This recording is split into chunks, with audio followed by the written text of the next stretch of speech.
It is an astonishingly simple recipe. 3 simple atoms, 2 hydrogen, 1 oxygen, combining to create the stuff of life. It is as basic a need as we have. It's water. And on and around this pleasant peninsula, it seems to be everywhere. Michiganders have long held it up as the state's greatest resource. Surely it must be in the Great Lakes state. And then came Flint, where deposits of lead fouled that simple recipe to a potentially deadly degree. What could go so wrong? Tonight, where it started, and more importantly, where it's headed. Failure in Flint, inside the water crisis. Good evening. We are so glad you're with us tonight as we come to you live from the campus of the University of Michigan in Flint, along the banks of the Flint River. In fact, the river is flowing behind us, and it looks so harmless. But the river is the source of the water that's led to the life-altering crisis here in the city of Flint.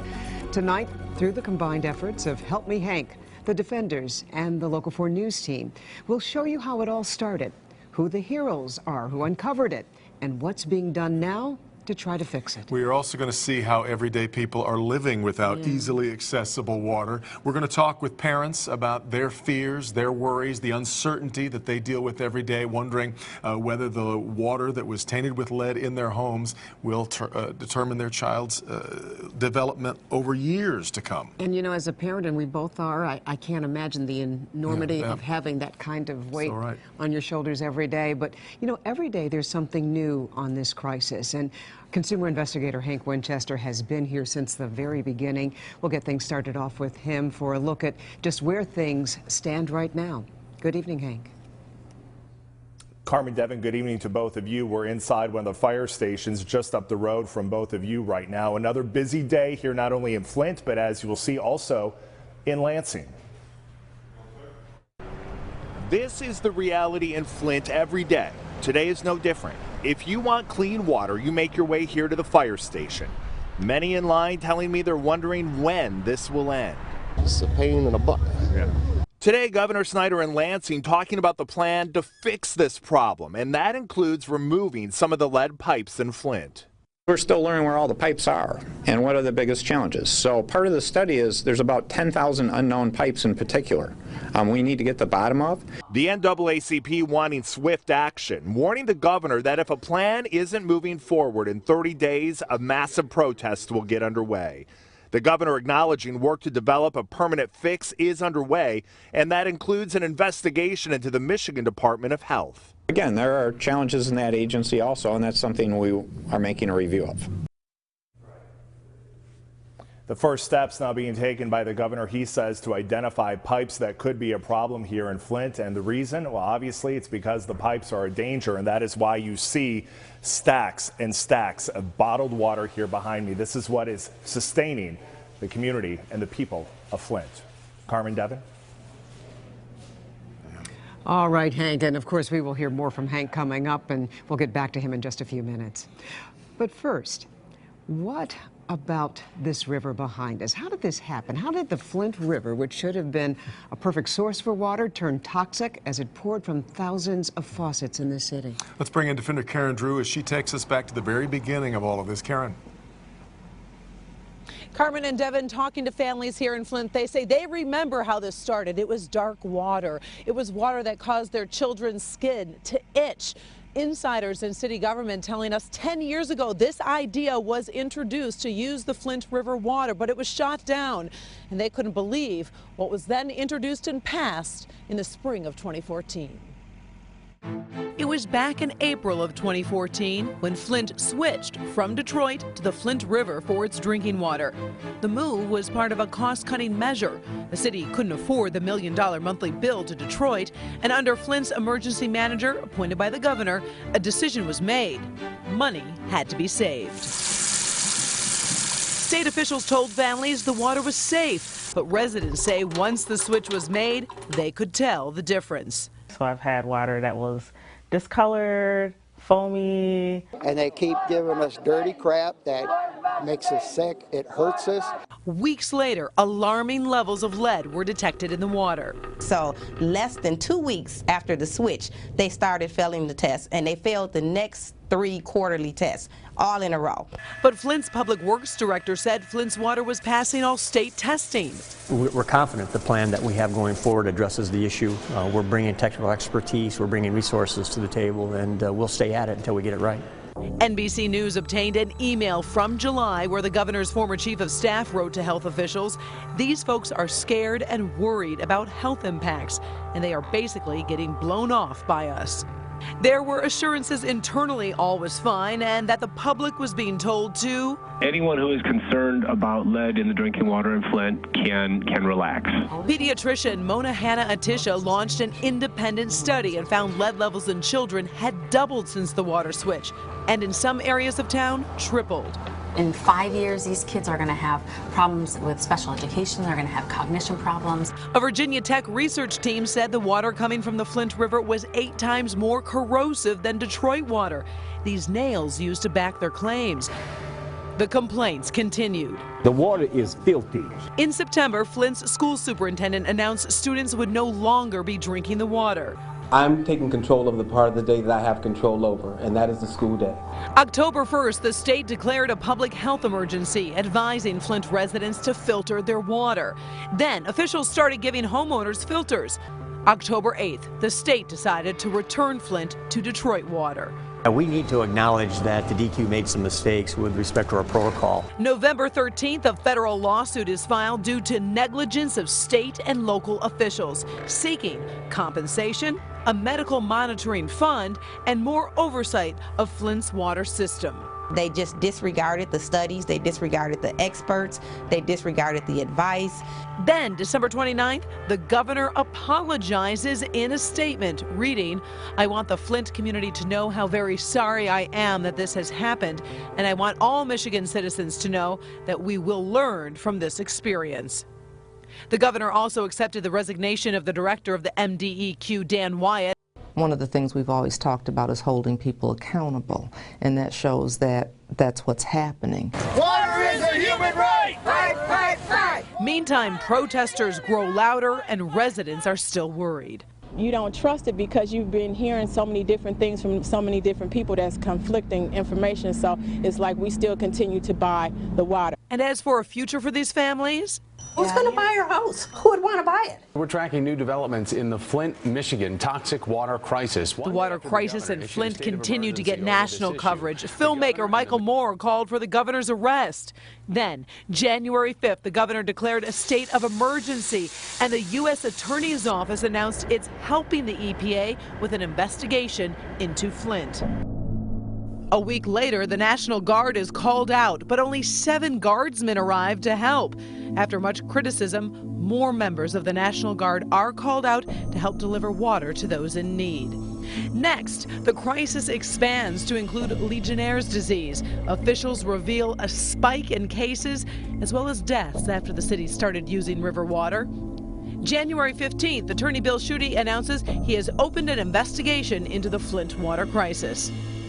January 16th, President Obama signs an emergency declaration and orders federal aid for Flint. We will not stop working for the people of Flint. Days later, during the governor's State of the State, he announced plans to provide $28 million in aid for Flint. Here they are right here, a huge stack of emails. The next day, the governor released his emails. Debate over who is to blame for the crisis continued. January 22nd, the day the governor returned executive powers to the mayor of Flint to appoint the city administrator and all department heads.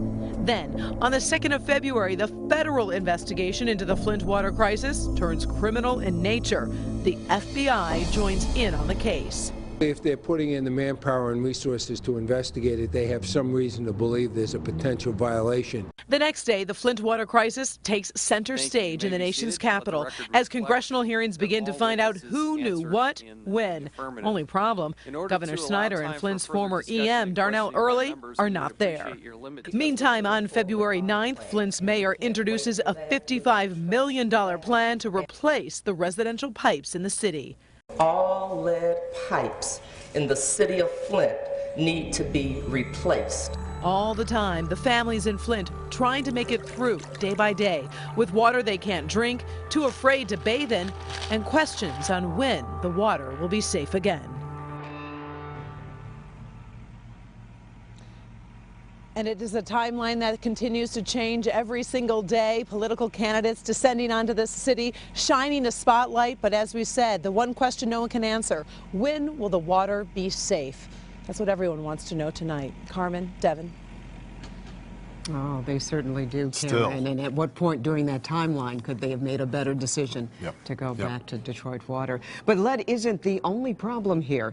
As Karen mentioned, there's been an increase in Legionnaire's cases here in Genesee County. Now, researchers have been unable to confirm the link between the tainted water and the disease, but emails uncovered by the defenders show that as early as March of last year, a top Snyder appointee was alerted about the spike in Legionnaire's cases and the concerns that it might be linked to the water situation, and nothing was done. As of today, however, 9 deaths have been linked to the disease. This 3-year-old boy became the face of Flint, but there are many more like him, from unexplained illness to repeat rashes, and those are just the problems you can see. From taking a shower to making a cup of tea, for people in this city, every day is a struggle. We'll show you what daily life is really like for a Flint family. That there is a Jim Jones in Michigan who gave a poison concoction to children and their families. And strong words that many would agree are true. But who is that person responsible for the crisis? The investigation's next.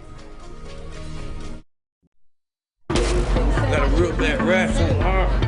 I was drinking the water once I seen the mayor drinking, so I was drinking it. The water is no good. The taste is bad. I never thought this could happen in America in this day and age. People have been complaining for this about 2 years now, and now it's all of a sudden they want to do something about it, and it's blame game. Welcome back to Flint as we come to you tonight live, digging into the Flint water crisis. And that remains a very vexing question here. Who is to blame, and where are the mistakes that occurred? Were they criminal? Well, let's get to defender Kevin Dietz. Kevin, there's a lot of finger pointing going on, but it doesn't appear that just one person can be held responsible. No, there are several people being investigated in multiple agencies. Investigators are already going through documents and they're doing interviews. My sources tell me that it's not a matter of whether or not someone gets charged. It's who's going to get charged and what are they going to get charged with. Flint residents want answers. Drink the water, Rick! They want people held accountable. They believe laws were broken and those responsible should go to jail. 2 separate criminal investigations are underway. A federal investigation headed up by the FBI and a state investigation by the Attorney General. My job as Attorney General is to enforce the law, and we're going to determine what laws may have been violated. It won't be hard for investigators to find out who knew what and when. Emails and attachments contain dates, times, and names. They show communications between county, state, and federal health divisions, and in some cases, the governor's office. Local 4 legal experts say if your name is on an email, you're under investigation. If your name is on a discerning email, you better get an attorney. But if they engage in some sort of activity, generate false documents or try to conceal it, then you get into an area where you may be able to articulate some violations of the mail fraud statute, the wire fraud statute. Many will be getting a knock on the door from federal and state investigators who want to know why some emails suggest lead water contamination warnings were ignored for months. If you engage or commit misconduct in office, that's a felony. Other emails indicate high lead samples were thrown out of water studies, which resulted in federally mandated warnings to the community not taking place. In here, where you're talking about a public safety issue, where you exclude 3 potentially material samples of water because you don't like the results, I think that's fraud, plain and simple. Residents and the media are already questioning timelines given by the governor and state officials. Emails and memos are surfacing, raising doubts that everything possible was done as soon as possible. 9 people have died from Legionnaire's disease, which may turn out to be connected to the contaminated water supply. We're here to investigate what possible crimes there are, from anything to, you know, the involuntary manslaughter or death that may have happened to some young person or older person because of this poisoning, to misconduct in office. Local 4 legal experts have identified over a dozen laws that may have been violated, telling us investigators may offer plea deals to those willing to cooperate and become witnesses against higher-ranking officials. One thing is certain, investigators will look at everyone and everything. This is the biggest case in the history of the state of Michigan, right?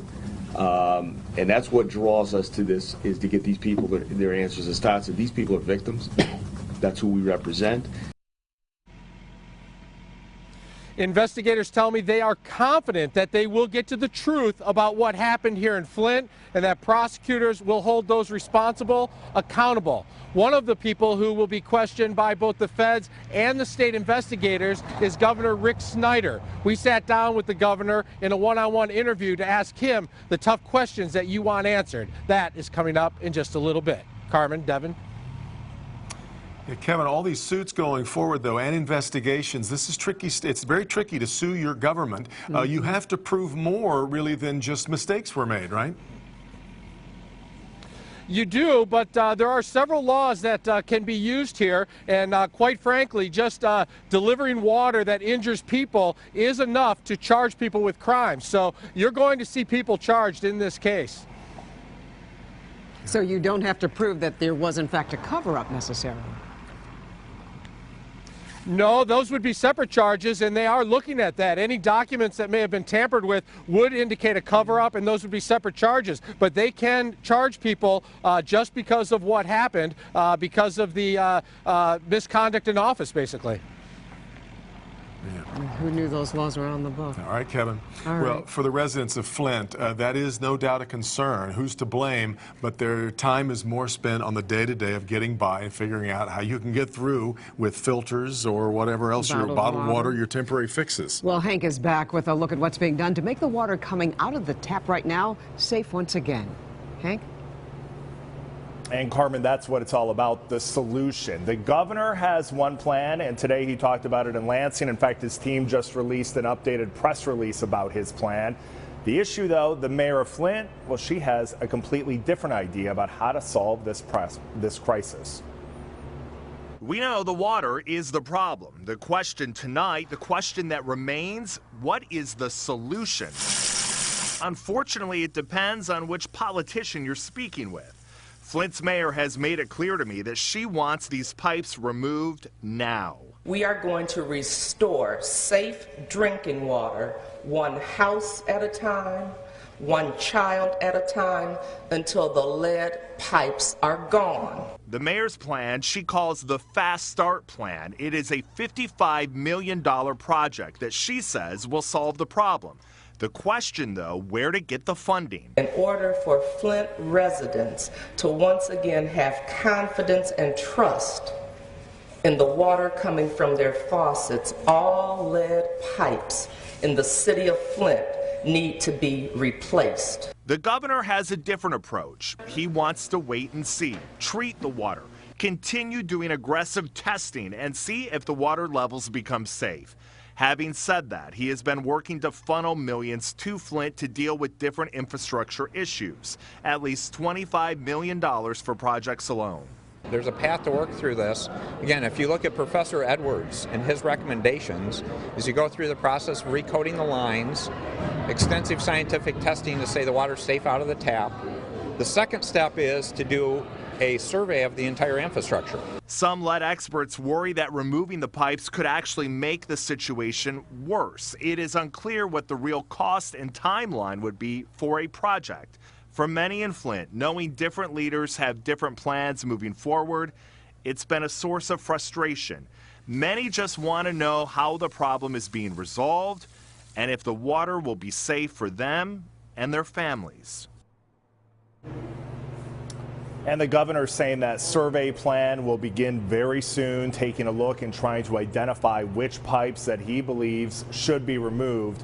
The mayor saying, though, listen, at the end of the day, the citizens of Flint, she believes they want all the pipes removed, that it's beyond testing for them. She says it's about the psychology of this situation every day and knowing that these pipes were the source of this problem. Carmen Devin? Can you blame them? It's profound. You would want Yeah.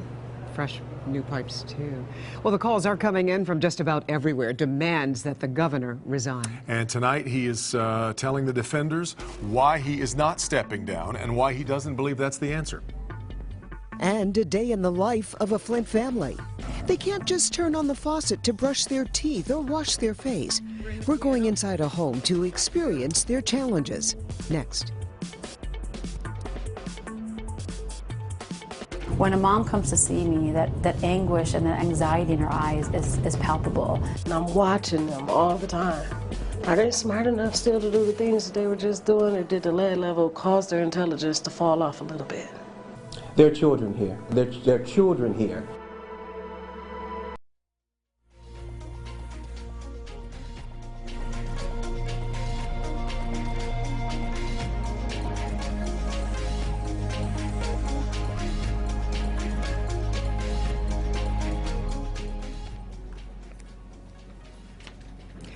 Tonight, we've showed you how we've gotten here. The politics, the investigations. But we can't forget who this is all about. This is about families here in Flint. Every day, people young and old have to deal with this that is now a reality in their lives. Let's get back to Defender Karen Drew with more on the way that they work their way through every single day, which can be a struggle here, Karen.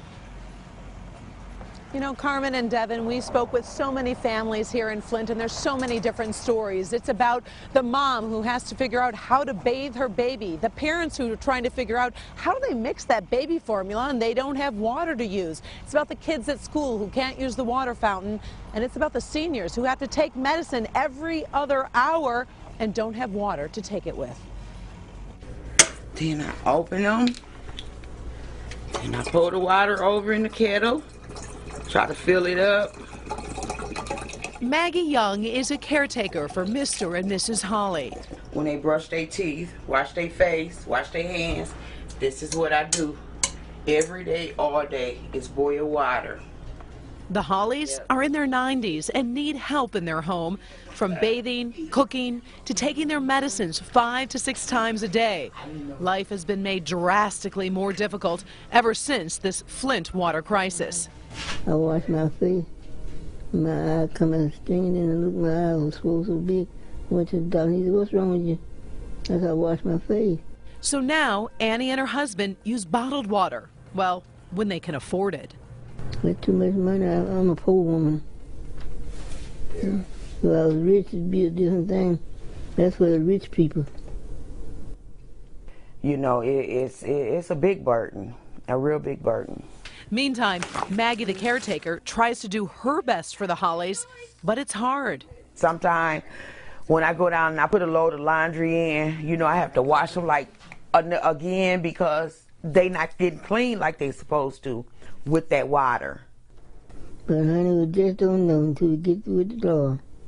From the elderly to the toddlers, everyone is affected in this crisis. Across town, 25-year-old Anthony Thompson is busy making his kids oatmeal with bottled water. You got to use water to cook with, you know what I'm saying? We run through like a case of water a day.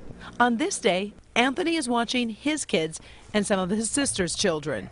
Actually, her youngest two have tested positive for lead poisoning. And recently, they've both been in and out of school due to the symptoms, the migraines, mainly my niece Kanasia. She usually have these migraines, and the school calls me or my mom, and we got to go pick her up from school.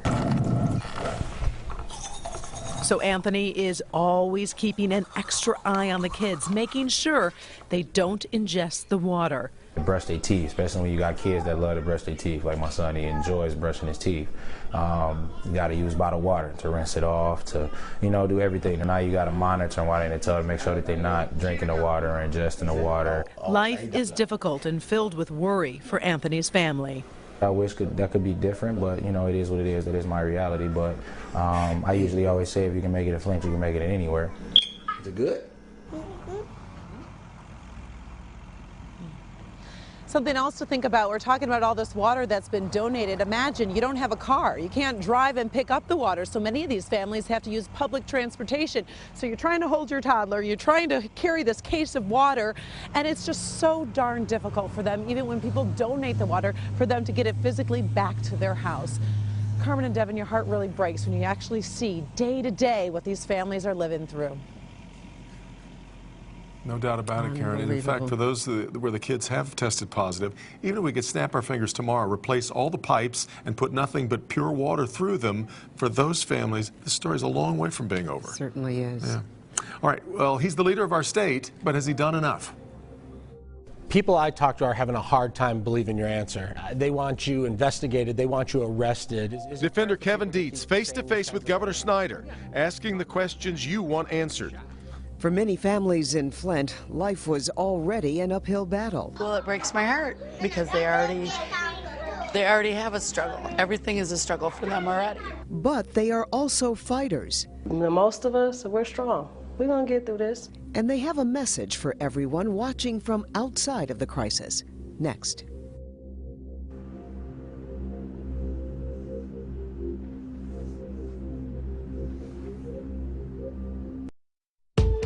They are boys and girls, men and women. These are just some of the faces of Flint. In this photo taken by National Geographic magazine, siblings Julie, Antonio, and India Abraham have just picked up their daily allowance of bottled water from fire station number 3. And as I was just mentioning as we head into that last break, it is going to be years before we really know how the lead exposure is going to affect the thousands of children who live here in Flint. It's unbelievable. Local 4 has teamed up with NBC to show you the true impact of this crisis and committing to following families as they deal with these challenges for months or years to come. Kimberly Gill introduces us to some of the faces of Flint. Carmen and Devin, good evening. It's an issue that doctors say isn't going away anytime soon. We're talking about children who've been exposed to lead and the health issues that they could face for years to come. So tonight we introduce you to several families and we show you what they go through on a daily basis to protect their children. Clean water. You do so much with water. You have to have it. Tiana Langford has lived in Flint her entire life up until 2 months ago. That's when she moved out of the city to get her children away from the lead-poisoned water. She says she knew there was a problem months ago. I noticed that the water was brown all the time, or that we were always getting rashes, and I don't know, it was like the water was just messing our skin up big time, you know. Her 2 girls, Carlina and Amani, are 1 and 2 years old. Both were tested for lead, but only the youngest was found to have an elevated level. I think that something would affect their development. I really don't even have words to describe how I feel about it. Langford considers herself fortunate that she could pick up and move to nearby Flint Township. But others like Tiffany Davenport and her girls Brooklyn and Imani don't have that option. Without a car, she sometimes has trouble just getting the kids to their doctor's appointments. You really don't know what tomorrow gonna bring, how it's gonna turn out, because I really don't. And I don't have nobody just say, come on, let's go get some water. Davenport's children are 1 and 3. She says since drinking the water, she's noticed issues with their skin and bald spots in the girls' hair. For a while, she says the youngest was sick for reasons nobody understands. And then she been throwing up. And then at first, when I took her to the doctor, they looked at me like I was crazy. The family has since stopped using the tap water. For baths, they do wash-ups, and they use bottled water for everything else. I've been using these to do my dishes because of yesterday I just found out I can't even boil this water. It's still not even no good. On the other side of the city, we go like every other day to get some water from the fire station. Darlene Harden's family has similar issues with their hair and skin. Her 3-year-old daughter, Breeze, has a rash that keeps coming back. You could clearly see that she had skin rashes, and she always complained about itching. Her water levels tested low for lead, but she believes it continues to cause these stains in her toilet. It has to be the water because she cleans it all the time. Though she cooks using bottled water, she says it's too cumbersome to bathe in it. And it takes forever to fill a tub up. So we just have to do what we have to do and just pray on it and pray to God, you know, I don't know, we just pray on it. She's still waiting on the results of her daughter's blood test. My little helper. But even though Tiana Langford knows her daughter has high lead levels, she says she doesn't know what to do next. She feels as if doctors and lawmakers aren't moving fast enough. Everybody from Flint is not a lost cause. You know, some people really want to do something with their life. I'm one of them. My everything is my children. I've seen jokes about this, and when I hold my kids, it's no joke, it matters.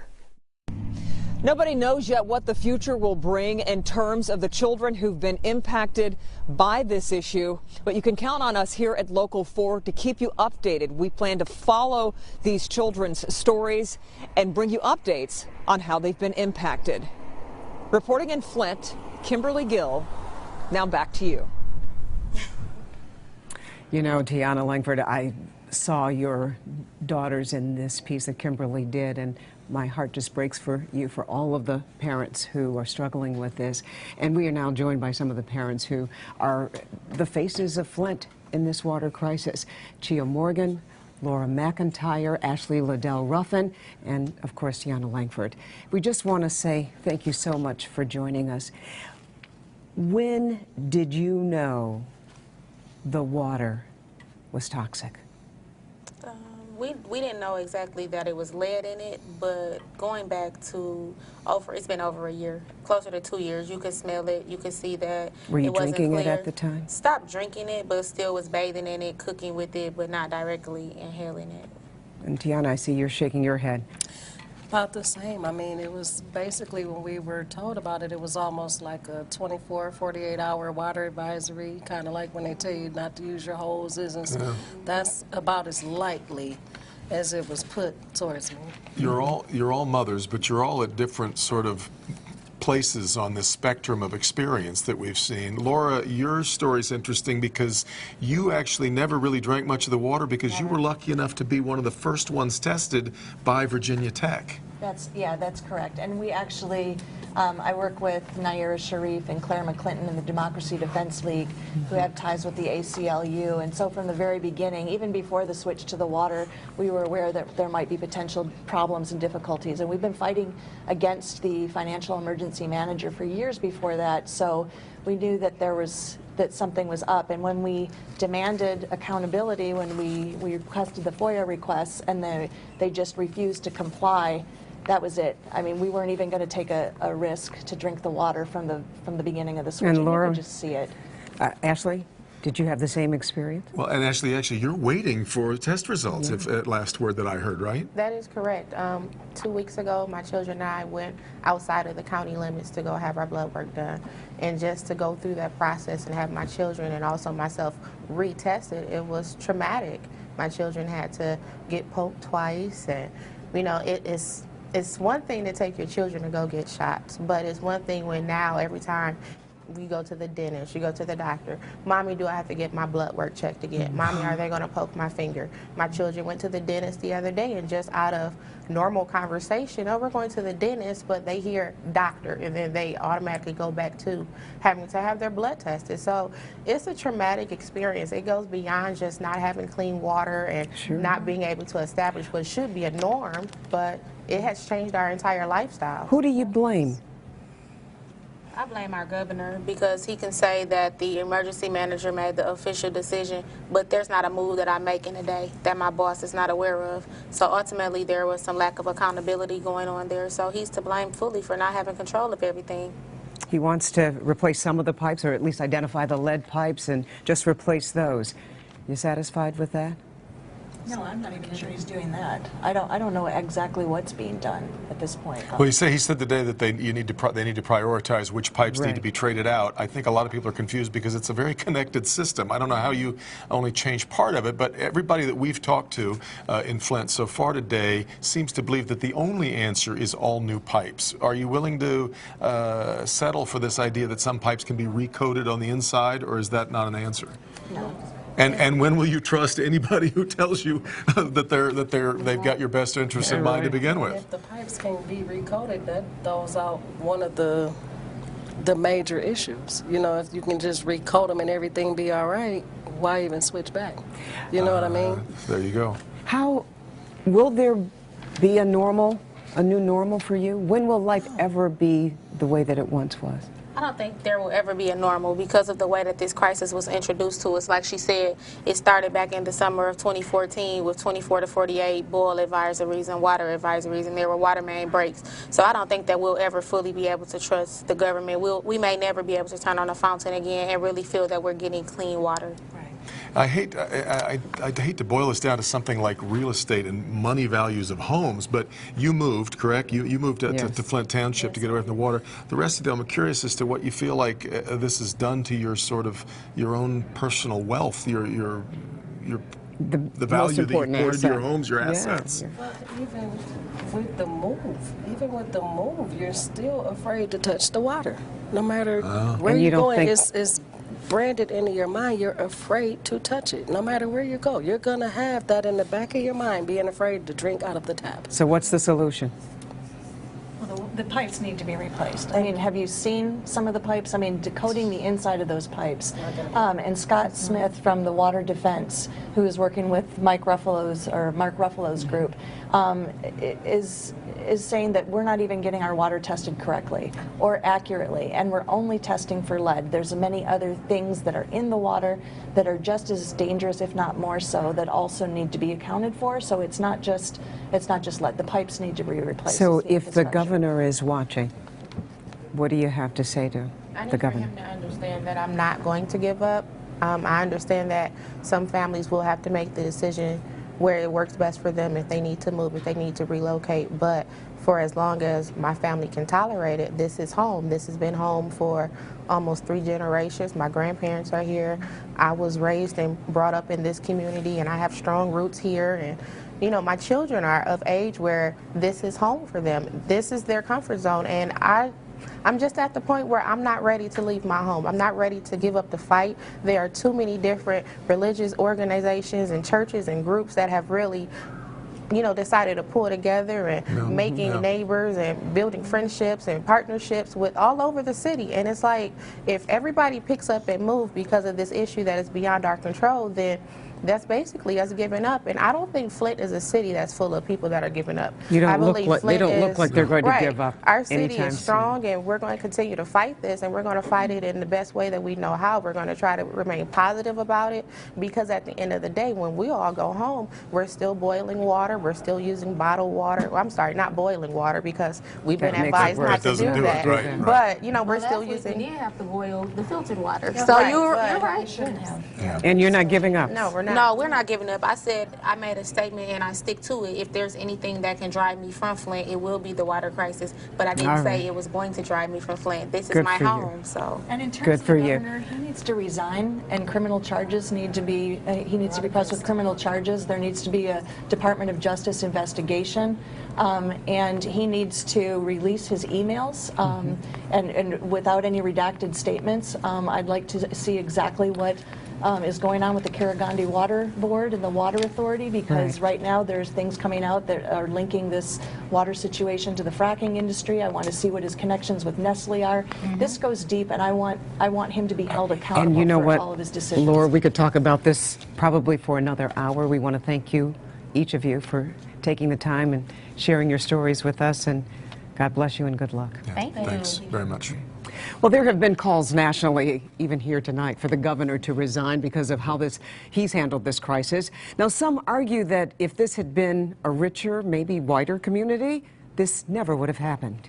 Let's go back to Defender Kevin Dietz, who sat down with the governor, looking for answers to those questions and more. Kevin? The governor was gracious enough to sit down with us and answer our questions. When we talked about the future, he was direct and straightforward. But when we talked about how this could happen to the poorest children in the state, he was evasive. If the people are walking out of their $1 million homes in Grosse Pointe in Birmingham with brown jugs of water that smells bad and they're scared, are you going to do the exact same thing as you did in Flint? Well, again, this wasn't about the fact that Flint's a poorer community. Actually, we've done a lot of good things to help the people of Flint that I'm proud of. We just need to do more, particularly given the circumstance. It's that image of rich people coming out with brown water saying this is dirty. I'm talking pre-lead. This is just dirty, bad water. You don't think it would have gone any differently? Again, I worked hard to take care of the citizens of the state. You talk about recoating of pipes.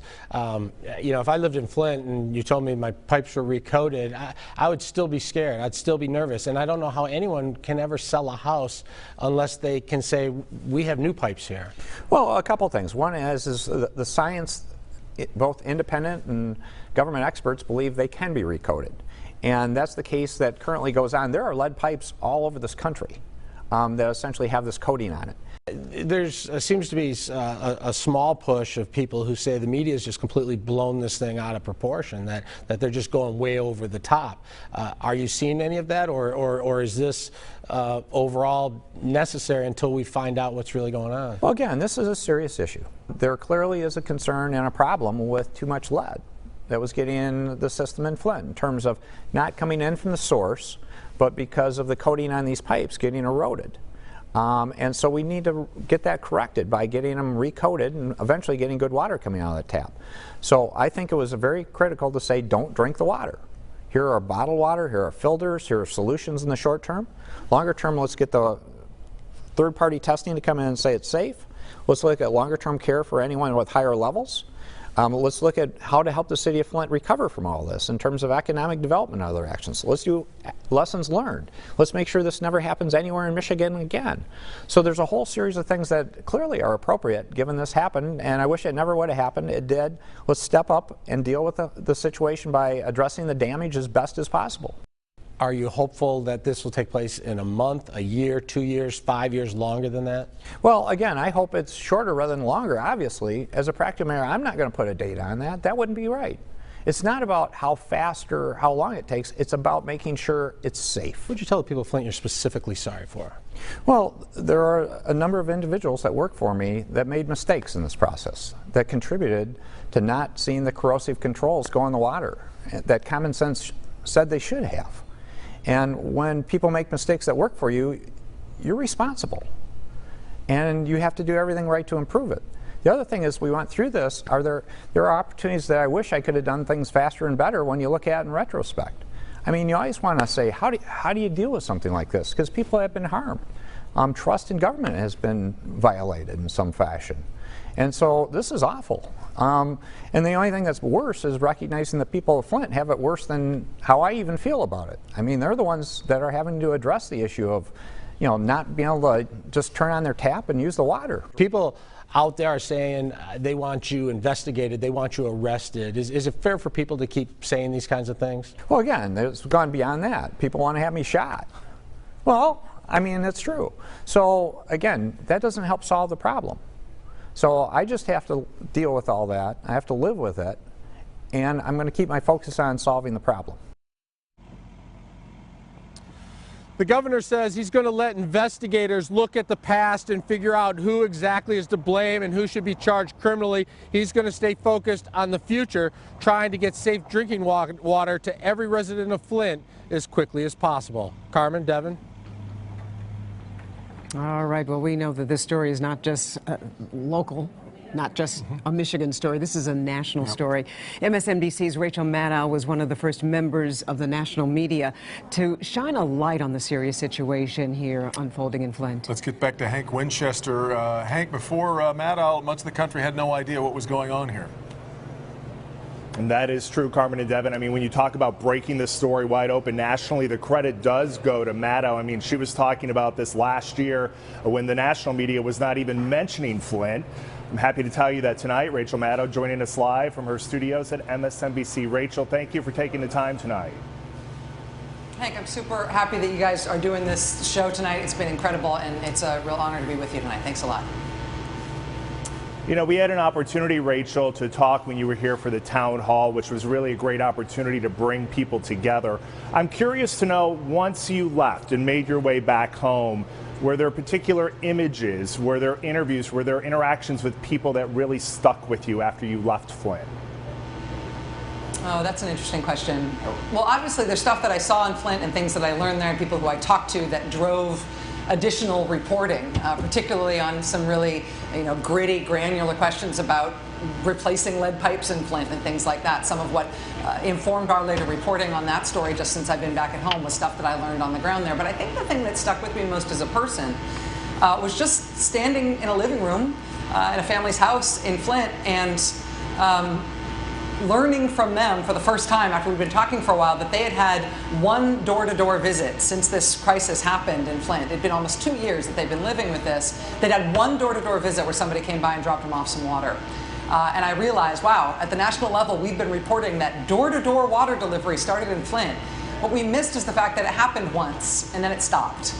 And it was for show, and it wasn't to actually fix the problem. And realizing that, seeing that in terms of its day-to-day impact on these folks' lives, it just, I can still barely process it, but it affected me pretty deeply.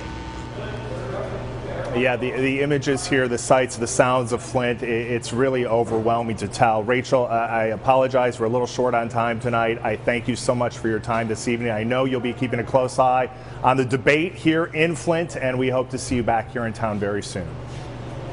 Absolutely. Great. You're doing great work on this, Hank. Thank you. Thank you. And Carmen and Devin, I mean, Rachel Maddow really, again, is the first national reporter to talk about what was happening here in Flint. And her work, moving this story forward has been so critical to letting the nation know what is happening here. That's right, and she's not going to stop now anytime soon. All right, thank you, Hank.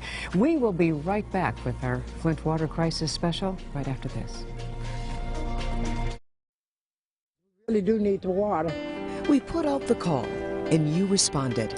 Help Me Hank and Local 4 teamed up with Art Van and Catholic Charities, asking you, our viewers, to donate water to Flint.